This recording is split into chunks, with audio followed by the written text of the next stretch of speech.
Let's shift over to UK news. There was a verdict yesterday in the Rotherham sex abuse, and grooming of young women's trial. The Hussein brothers, Arshad Basharat Banaras, and their uncle were found guilty of grooming and raping young women for a period of over 20 years. And apparently, up to 1,500 women were at one point in time involved in this. Arshad and Basharat were guilty of 38 offenses, including rape, indecent assault, abduction, actual bodily harm, and forcing their victims to have sex with others. Banaras pled guilty to 10 charges, and uncle also to conspiracy to commit rape. So just a horrifically bad situation. But what I found is somewhat of a silver lining coming out of it. Radio 5 was there all day with coverage, and it included an interview with a group of young Pakistani men who were driving around, and they said, "What are you doing?" "Well, we're recording for I said, "Well, why are all Pakistani men tarred with this brush?" And one of these young men said, if it were a group of white men that had committed these offenses, would you be referring to them as a group of white men as opposed to a group of Pakistani? That's a very, very good point there. Yeah. I mean, there are fundamentals here. It's a terrible case, but there are fundamentals, and the fundamentals is rape is an awful thing, and the abuse of children is a terrible thing. Whatever race you are, sure, that's a terrible thing. It's not a cultural thing, it's a fundamental. These things are awful and should not happen. Terrible things happened. Also, the police were alerted and effectively didn't do anything.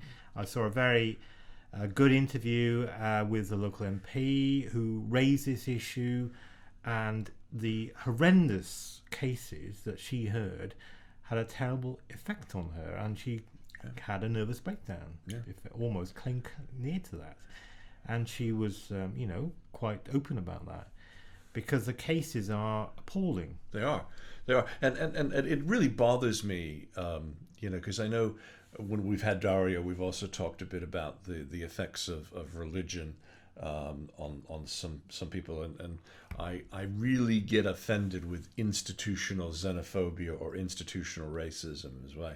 When you look at Black Lives Matter in the States, and the attempt by some members of the white race to turn around and say, well, all lives matter. No, that diminishes the issue here of whenever you have a crime institutionally, the racism that's built in says, well, it must have been a black person that did it, or it must have been a Pakistani person, or it must have been fill in the blank. And that's a real issue we have. It has nothing to do with race, absolutely nothing. And, from my point of view, as in terms of the way the media are handling it, I saw an appalling series of items on the news. I think it was the BBC News a year or so ago, where they were effectively trying to assert the balance in relation to asking the question, why do these things happen in the Pakistani community?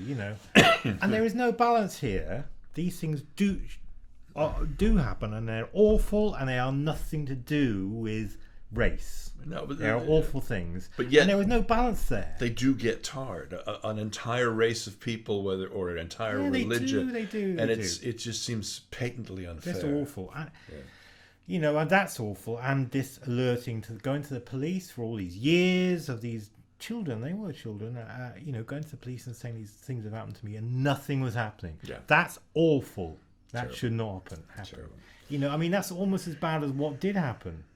Because I feel strongly that the police and other agencies have a duty here to do these things. And they fail terribly. And, what they always say, and this is totally unacceptable, really, they say, oh, yeah, awful things happen, we apologise, and, we've moved on now, it's all different now. And but they said that effectively last night. It's not. That's not good enough.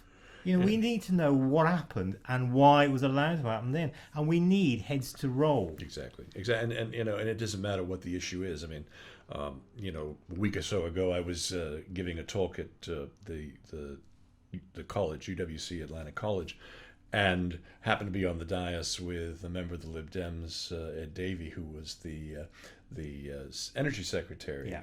and he was coming out saying basically pro-fracking because we've got all this regulation, and this woman who was a former Tory stood up and said, no, they're not. And if you look at all of the cowboys that are out there drilling these rigs and all the mistakes they've made along the way, it's the same principle. Everybody tries to say, oh no, well, we're so much further along than we were back then, when indeed they're not. Or they try to make the argument that our regulations are so much stronger. They're not. So we really need to do. I mean, I really feel strongly about these sort of things. I mean, whether or not, in relation to fracking, I mean, whether or not it's right or wrong, it needs to be.